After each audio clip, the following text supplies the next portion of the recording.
c'est du journalisme militant. Je sais pas si le terme justice sociale est approprié, mais c'était vraiment cette idée d'avoir un impact. C'est vraiment ce qui nous a motivés à créer ce média.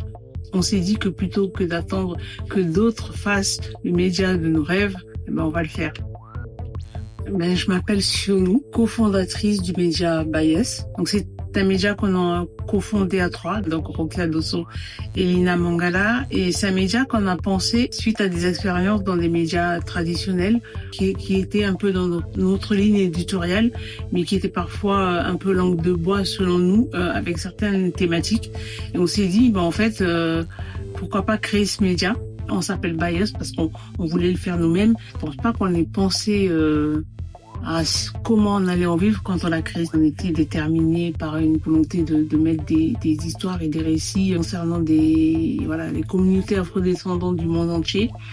Et l'idée, c'était vraiment de présenter ces récits et ces cultures au plus grand nombre. Un sujet qui a mal été repartagé par les médias mainstream, la lutte des femmes de chambre de l'hôtel Batignolles, dont faisait partie Rachel Keke. Et en fait, elles étaient en lutte par rapport à des problèmes de salaire.